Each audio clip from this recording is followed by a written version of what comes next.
Timothée, souviens-toi de Jésus-Christ.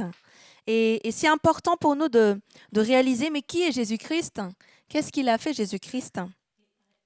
Aujourd'hui, je vous ai un peu parlé de la parole dans Jérémie 17, 14. Guéris-moi, Éternel, et je serai guéri. Sauve-moi, et je serai sauvé, car c'est toi qui es ma louange ou ma gloire. Et euh, il y a un désir du cœur de Dieu encore de restaurer nos vies, de restaurer nos cœurs. Et avec les enfants, ben, j'ai commencé à faire ce travail avec eux. Qu'est-ce qui est le plus important dans la vie? Donc, je leur dis que c'est le cœur, c'est l'amour. Parce que l'amour va découler du cœur. Et, et aujourd'hui, on va quand même parler de cela, mais on a quand même besoin de réfléchir à qui est Jésus-Christ. Jésus, on ne le voit plus là physiquement, mais il dit que je suis au milieu de vous si deux ou trois se rassemblent en son nom.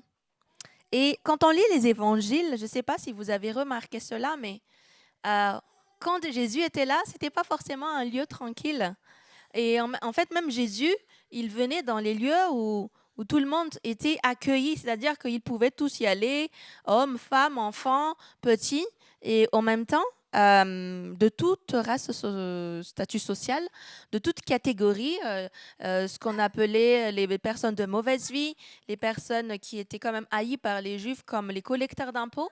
Et on voit qu'il y a quand même une sorte de désordre autour de Jésus. C'est pas forcément un ordre qui était comme dans le temple, ou dans le temple, peut-être qu'il y a des règles très posées, très carrées. Et je veux que tu puisses en fait réfléchir à cela, que autour de Jésus, il y avait du mouvement, il y avait de la vie autour de Jésus-Christ.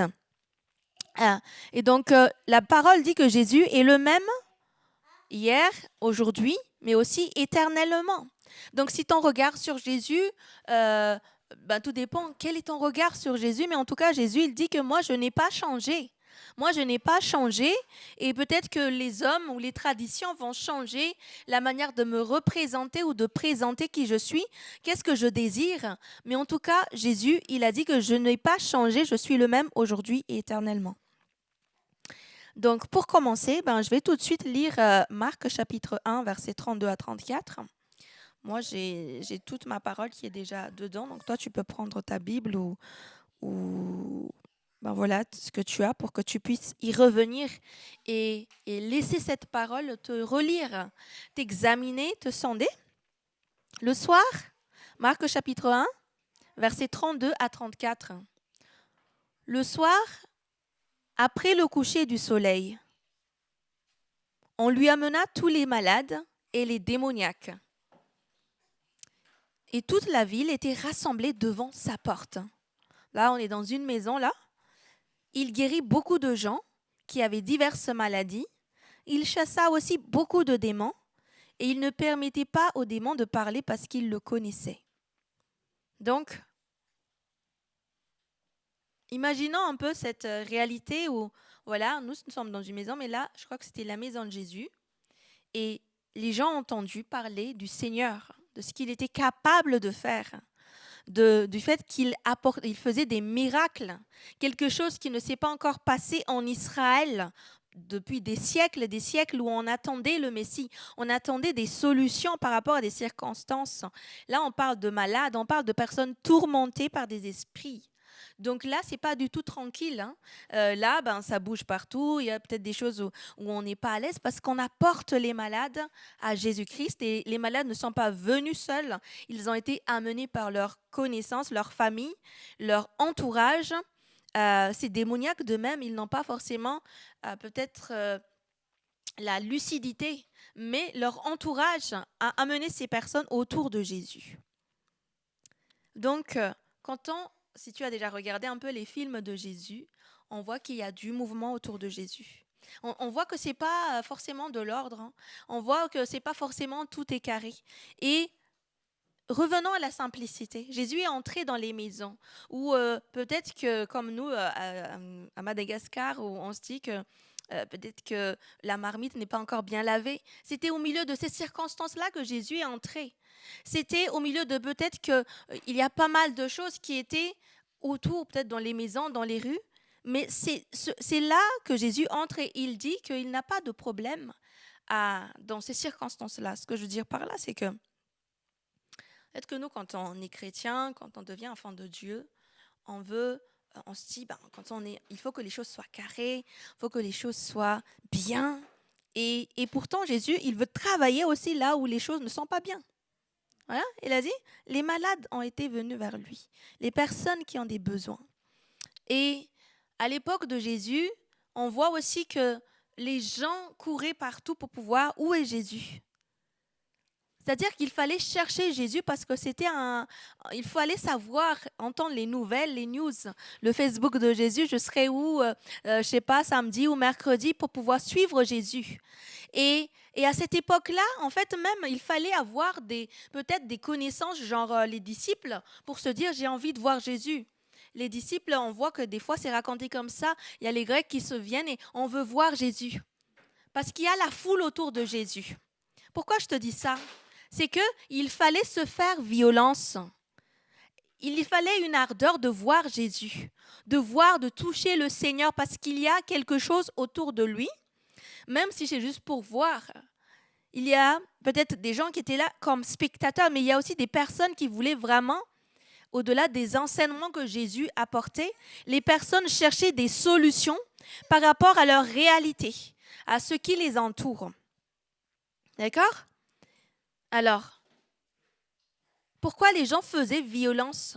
Parce qu'ils ont entendu que c'est Jésus qui pouvait faire quelque chose pour leur situation ou pour leur entourage, leur enfant, leur bien-aimé, leurs circonstances. Et aujourd'hui, ma question, c'est que toi, aujourd'hui, est-ce que tu crois qu'il peut faire quelque chose dans ta vie? Que tu crois qu'il peut faire quelque chose dans ton cœur? Parce qu'on va parler du cœur tout à l'heure. Est-ce que tu as une soif ardente pour le chercher afin qu'il touche ton cœur, afin qu'il touche ta vie? Parce que dans toutes les personnes qui sont venues à Jésus, je vois une réalité aussi personnelle. Parce qu'après que Jésus a accompli quelque chose, soit envers une personne ou un groupe de personnes, il a dit « ta foi t'a sauvé ». Mais c'était quoi? Comment a été manifestée cette foi? Cette foi a été manifestée dans une confiance de s'approcher de Jésus et de trouver la solution du besoin en Jésus. OK? Donc, j'espère que tu es en train de me suivre là, qu'il faut une soif ardente pour désirer trouver la solution en Jésus, mais pas ailleurs. Bien sûr, nous sommes maintenant au 21e siècle. Le monde a progressé. Et gloire à Dieu, là aujourd'hui, on a entendu le témoignage du bébé qui a été secouru au travers aussi de cet avancement pour pouvoir nourrir à travers la méthode scientifique pour cela. À l'époque, il n'y avait pas tout ça. Les ténèbres étaient, voilà, plus il y avait là, il y a le développement et tout ça, mais par contre, on a quand même toujours des challenges. Le monde a avancé pour pouvoir apporter des solutions concernant la médecine, concernant l'éducation, concernant différents domaines de la vie. Mais Jésus a dit, tu sais, moi, je n'ai pas changé. Je suis le même hier, je suis le même aujourd'hui et je suis le même demain. Je suis venu pour sauver le monde. Je suis venu pour guérir l'humanité. Je suis venu pour lui apporter la liberté de sa captivité. Mais c'est à toi de voir, est-ce que tu crois en cette réalité de qui est Jésus pour toi? Qui est Jésus dans ta vie?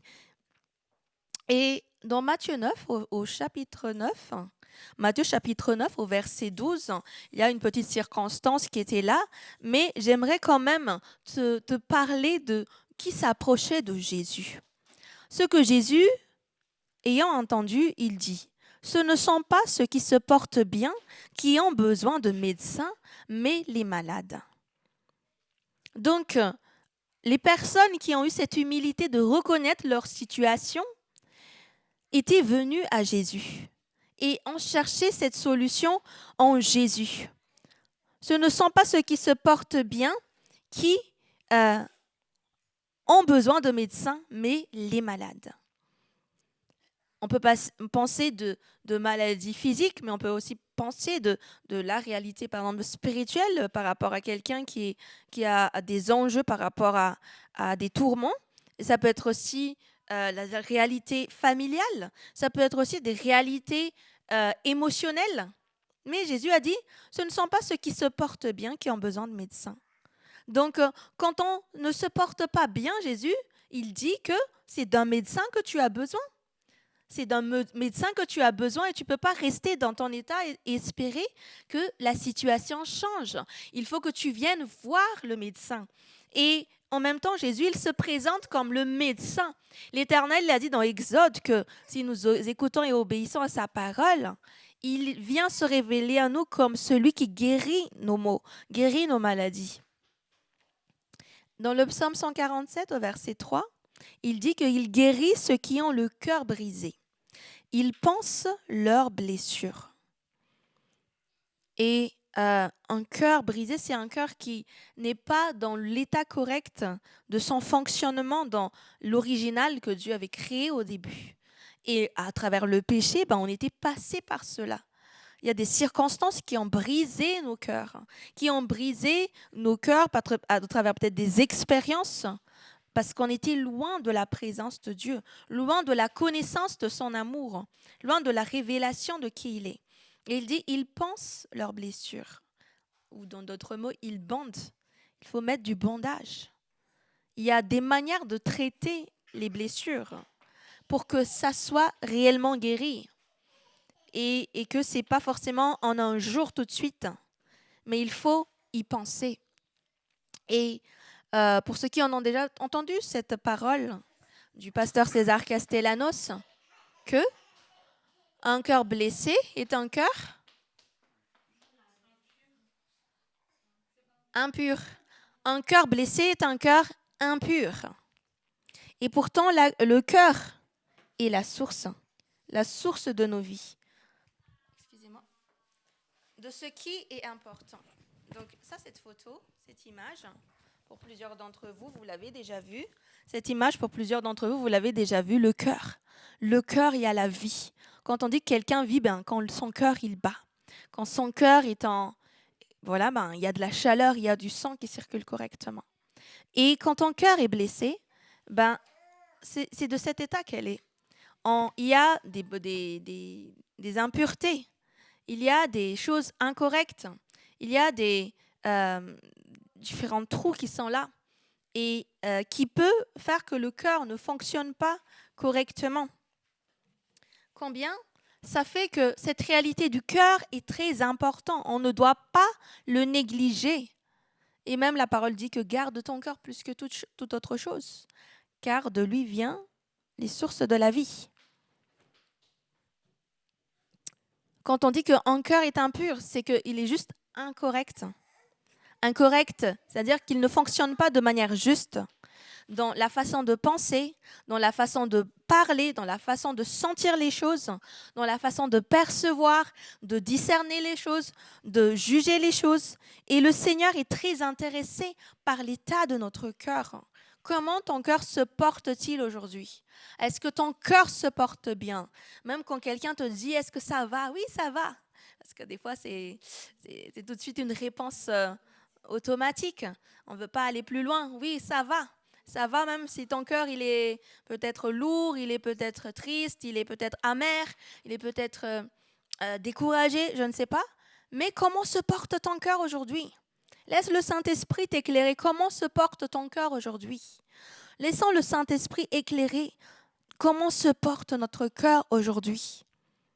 Parce que Jésus a dit, ce sont les malades qui ont besoin de médecins. Quand on n'est pas malade, c'est sûr que peut-être que ce message ne te concerne pas. Et dans Matthieu 15, au verset 18 à 20, Jésus il parle encore de la réalité du cœur. Matthieu 15, 18 à 20. Mais les choses qui sortent de la bouche viennent du cœur. Et ces choses-là souillent l'homme, car du cœur viennent les mauvaises pensées, les meurtres, les adultères, les fornications, les vols, les faux témoignages, les injures. Ce sont ces choses qui souillent l'homme. Mais de manger avec des mains non lavées ne souille pas l'homme. Donc là, Jésus, il nous interpelle. Tu sais, tout ce qui est à l'extérieur, tu peux en prendre soin, oui, c'est important. Mais veille sur ton cœur. Comment est l'état de ton cœur? Qu'est-ce qui sort de ton cœur? Même quand tu dis que bon, non, je ne parle pas de cette parole, mais même une pensée, c'est une parole silencieuse. Qu'est-ce qui sort de ton cœur? Parce que là, Jésus dit, c'est de là que viennent les choses. Et il est très intéressé pour que nous puissions avoir des cœurs purifiés, des cœurs guéris. Parce que quand on parle de blessure, on dit de bonder la blessure afin que le Seigneur puisse la guérir.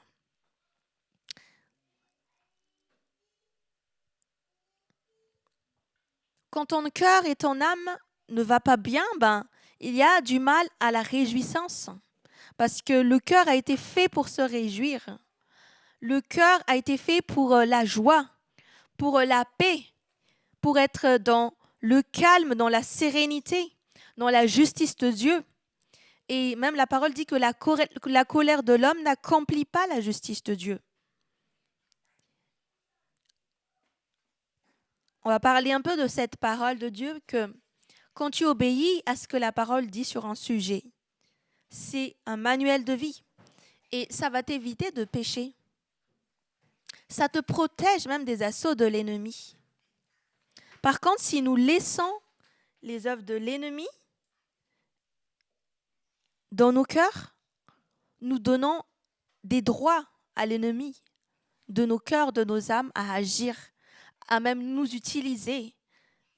C'est pour cela que c'est quelque chose d'assez important pour nous aujourd'hui, en tant qu'enfants de Dieu, en tant que disciples de Jésus-Christ, de prendre soin de l'état de notre cœur, parce que c'est de là que va découler nos paroles, nos pensées, notre temps, notre regard, notre comportement, notre façon de percevoir notre identité.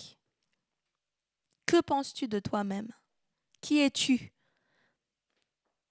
Est-ce que c'est des pensées qui sont alignées à ce que Jésus pense de toi?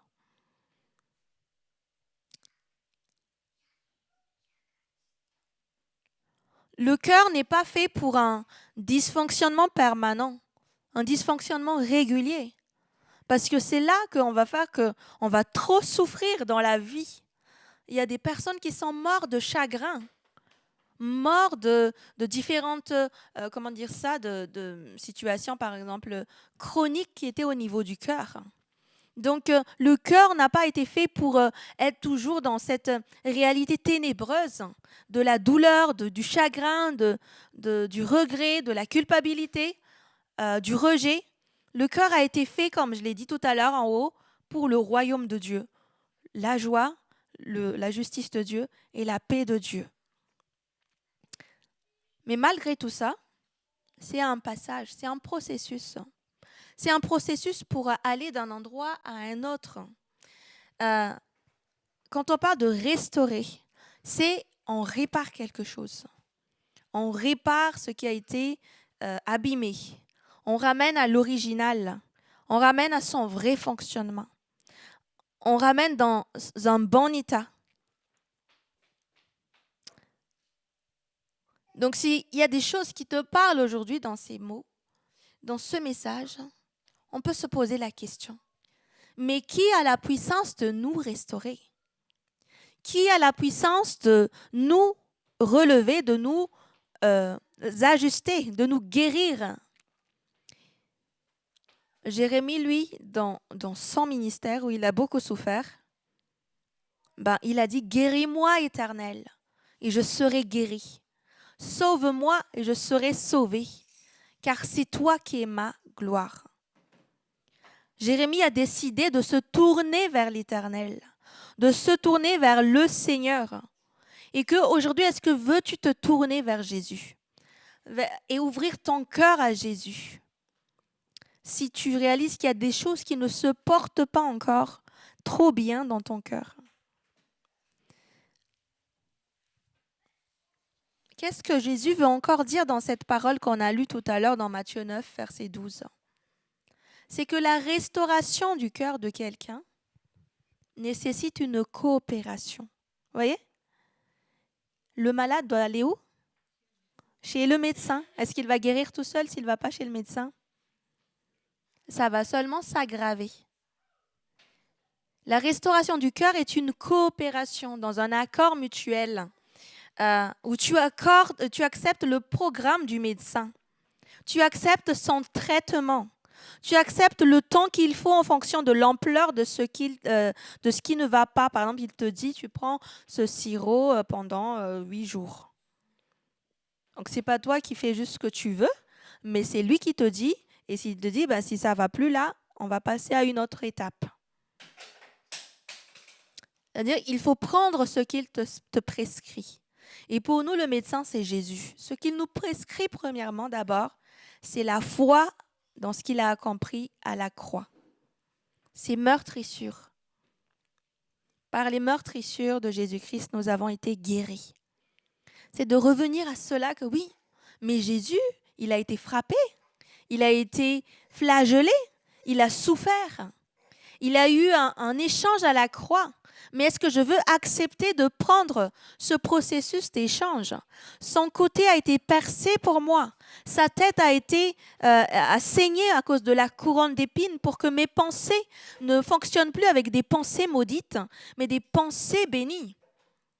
Est-ce que nous acceptons de faire ce processus aujourd'hui, d'aller vers le grand médecin, l'auteur de notre foi? Si on revient encore dans le monde naturel, un chirurgien n'opère pas si tu n'as pas signé quelque chose où tu dois en fait faire une déclaration, une décharge, etc. Mais même si tu as signé et que tu ne viens pas au jour de l'opération, il n'y aura rien qui sera fait. Vous voyez? C'est signé, mais tu n'es pas venu le jour de l'opération. L'Église de Jésus-Christ fait partie de l'hôpital de Jésus, ça fait partie de sa mission. C'est le lieu propice où le Seigneur déverse son onction pour te guérir, son onction de guérison, son onction parce qu'il a dit « L'Esprit du Seigneur est sur moi et il m'a oint pour annoncer la bonne nouvelle aux pauvres, mais aussi pour guérir les cœurs brisés, pour rendre libres les captifs. » Donc ce n'est pas ailleurs. Et bien sûr, tu reçois cette onction de guérison dans ta vie. Tu as besoin de le recevoir dans ta vie. Tu as besoin de recevoir la consolation de Dieu dans ta vie en profondeur. Et tu vas continuer à entretenir cette onction, ce dépôt de Dieu dans ta relation personnelle avec lui. Mais si tu ne reçois pas quelque chose, qu'est-ce que tu vas entretenir?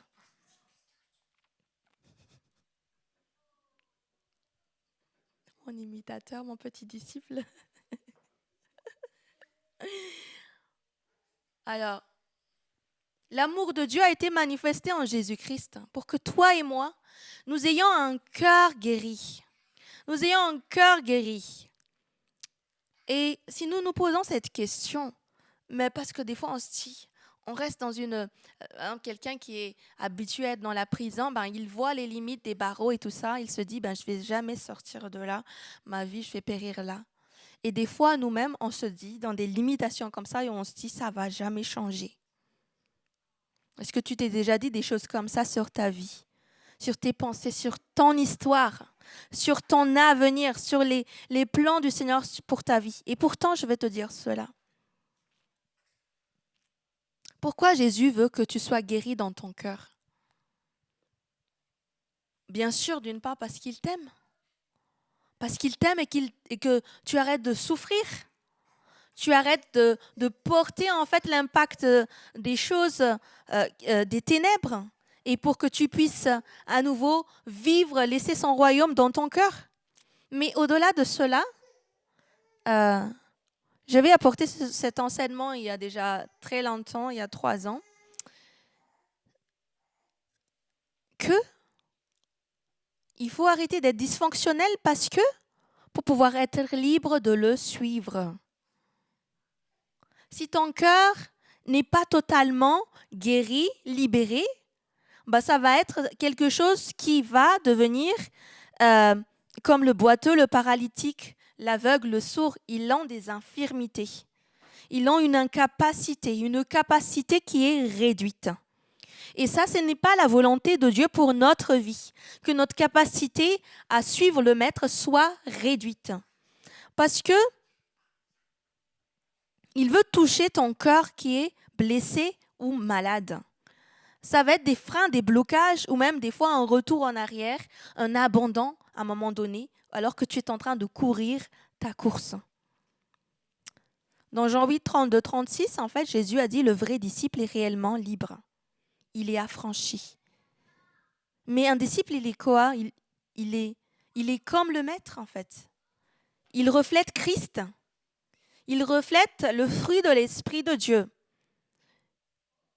On ne peut pas se contenter de peu, parce que c'est notre destinée d'être comme Jésus. Après, il dit qu'il fait comme le maître. Le maître était à l'œuvre. Et nous devons comprendre l'intérêt de Jésus-Christ pour cela que sa volonté, c'est que tu sois un disciple libre de le suivre. On ne peut pas juste dire que je suis un disciple, mais je ne suis pas libre de le suivre parce que j'ai des infirmités par là, par là, par là. Je suis boiteux par-ci, je suis paralytique, je suis cloué au lit, je suis aveugle, je suis sourd. C'est pour ça que Jésus d'abord a manifesté la libération de toutes ces formes et symboliquement il a dit, je viens libérer d'abord pour qu'après ces personnes puissent me suivre. Est-ce que les personnes qui étaient dans ces infirmités ont pu suivre Jésus s'ils n'ont pas été restaurés? Ils devaient être restaurés. Donc si ton cœur, il y a des choses qui sont dysfonctionnelles, qui est boiteux, qui est infirme, tu as besoin de laisser le Seigneur agir un miracle ou des miracles dans ta vie.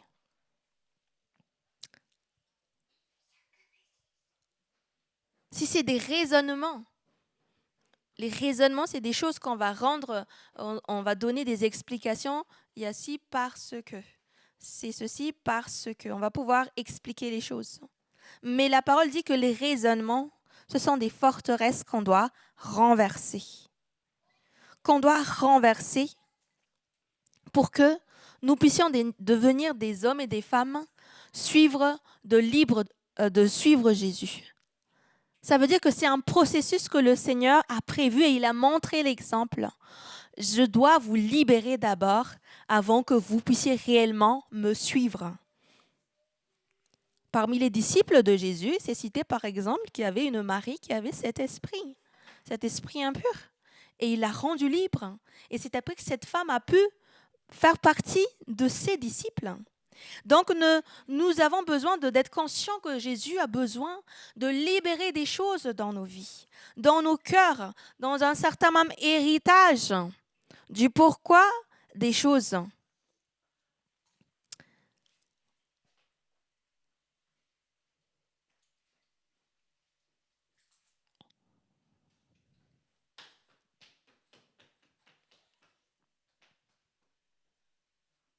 Regarde à cette destination, c'est que l'objectif de Jésus, c'est que tu puisses réellement le suivre.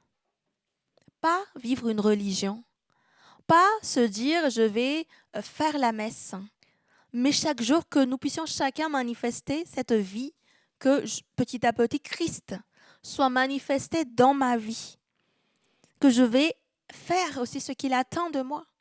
Mais comment est-ce que le sourd, il peut faire quelque chose parce qu'il ne peut pas encore entendre? Est-ce qu'on peut donner une instruction à un sourd? On ne peut pas. Il a besoin d'abord que son oreille soit restaurée, retrouve son vrai fonctionnement pour qu'il puisse entendre le Seigneur lui dire « Fais ceci, mon enfant, fais ceci ». Donc, je ne sais pas où est-ce que tu en es aujourd'hui dans ton cœur. Où est-ce que tu en es aujourd'hui dans tout ce qui est autour de tes émotions, de tes sentiments, de tes pensées? Où est-ce que tu en es dans ta volonté? Est-ce que ta volonté est prompte à obéir le Seigneur ou est-ce qu'il y a encore beaucoup de résistance, de contestation? Où est-ce que tu en es par rapport à tes pensées? Qu'est-ce qui remplit tes pensées? Est-ce que tes pensées sont libres ou elles sont encore oppressées ou elles sont encore asservies, dominées par des choses négatives? Donc, c'est un temps aujourd'hui où on vient devant le Seigneur et faire un point en fait. Faire un point, Seigneur, viens sonde mon cœur, Seigneur. sens de moi, Seigneur. C'est une position aussi d'humilité, d'aller chercher à l'intérieur de nous et de se dire qu'il y a des choses qui sont encore là et que tu as besoin, Seigneur, d'œuvrer dans ma vie. Je ne veux pas me dire je suis déjà arrivé, mais que s'il y a des réalités dans ta vie où tu te vois, est-ce que je suis vraiment libre de suivre Jésus? Est-ce que je suis vraiment, comment dire ça? Qu'il n'y a plus de peur qui m'empêche de suivre Jésus? Est-ce que l'atmosphère de ma vie est dans ces 3 points du royaume, la justice, la paix et la joie de Dieu? Ou est-ce que c'est autre chose? Ou est-ce qu'il y a encore des choses qui viennent court-circuiter le règne de Dieu dans ta vie, dans ta famille, dans ton environnement, dans notre Église? Parce qu'il y a aussi la réalité collective. Est-ce qu'on est vraiment libre de suivre notre Maître, Jésus-Christ? Et donc, quand on fait ce point-là, vraiment que tu entres dans cet esprit de prière, de parler au Saint-Esprit. Maintenant, Seigneur, parle-moi, Seigneur. Montre-moi les choses où j'ai besoin de peut-être reconnaître déjà l'état des choses. Et écoute la pensée de Dieu sur ce sujet. Il dit, cherche ma face. Si mon peuple s'humilie et prie et cherche ma face. Chercher la face du Seigneur, c'est chercher sa pensée, chercher son cœur. Que pense-t-il de ce sujet? Comment est-ce que je vois ces choses? Est-ce que ma pensée est alignée à ce que Dieu pense de ça?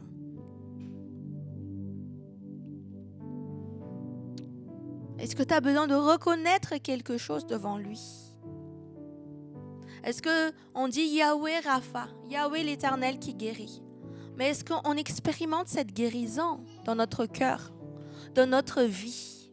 Est-ce qu'on lui laisse l'ouverture de se dire oui Seigneur, j'ai besoin de te laisser opérer dans mon cœur, de te laisser opérer dans ma vie, dans mes pensées, dans mes émotions, dans mes planifications. Et alors que tu fais cette œuvre d'écouter le Seigneur, le Saint-Esprit, maintenant, s'il y a des choses auxquelles le Seigneur te demande que ce n'est pas correct, quand on a parlé tout à l'heure, que ce n'est pas pur,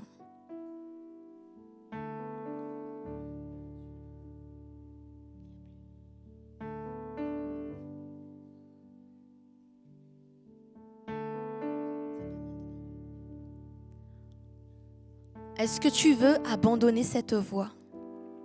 Est-ce que tu veux te repentir de ce chemin, de cette façon de faire, de cette façon d'être? Parle au Seigneur, ne sois pas dans le silence, parle à ton Dieu. On est dans le Seigneur, il est présent, il veut te rencontrer. On a dit tout à l'heure, je te dire te connaître.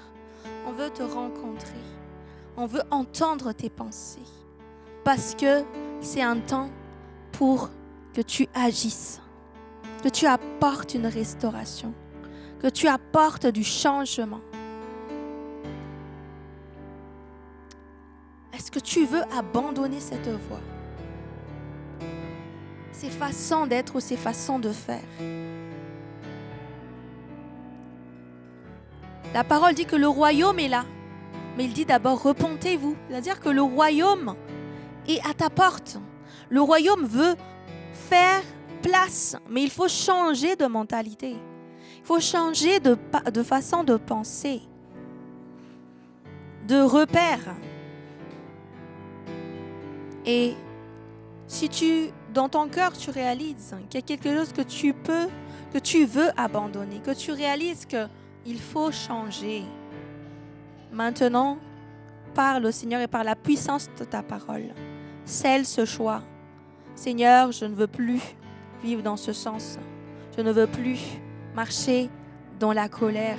Je ne veux plus marcher dans accepter les pensées de haine, les pensées de convoitise. Parle au Seigneur. Je t'invite à te lever parce qu'on est déjà dans un temps de prière. Parce que mon message, il est déjà fini.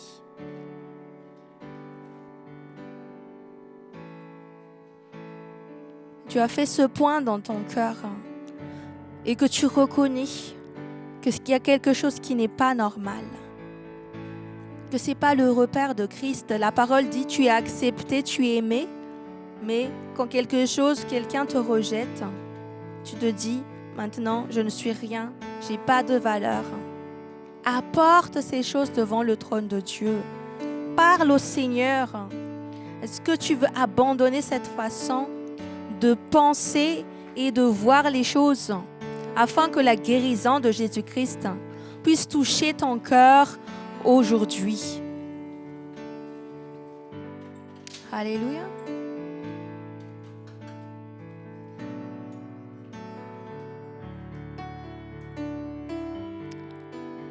Je t'ai encore appelé le Seigneur par ce chant, cette prière, Yahweh Rapha. Que tu te manifestes ici, Seigneur. Tu te manifestes ici, Seigneur. Nous venons dans ta présence aussi pour que nous soyons guéris et libérés par ta puissance, par ta sainte présence. Juste le prendre en toute simplicité, mais juste tout notre cœur.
L'organe, ce qui est important dans ta vie.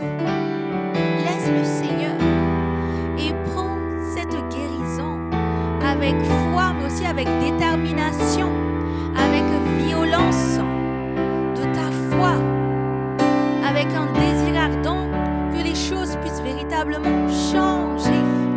Parle au Seigneur encore en ce moment. Laissez le Saint-Esprit parler au milieu de nous et agir au milieu de nous. Il y a besoin de reconnaître, d'abandonner quelque chose, d'abandonner par la puissance. La parole dit qu'il y a la mort et la vie et au pouvoir de la langue. Que dis-tu? Ce que tu crois dans ton cœur, confesse-le par ta parole. Ce que tu crois dans ton cœur, ce que tu désires changer, confesse-le par ta parole. Confesse-le par ta parole devant le Seigneur, devant les anges, devant les hommes. Laisse le Saint-Esprit te conduire dans cette prière.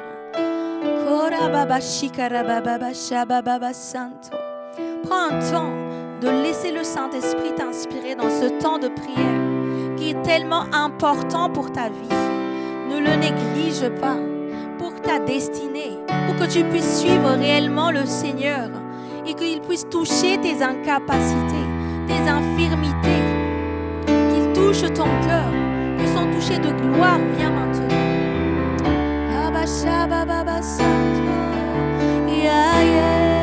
Je te veux vraiment te laisser dans ce temps de prière avec le Seigneur. Santo.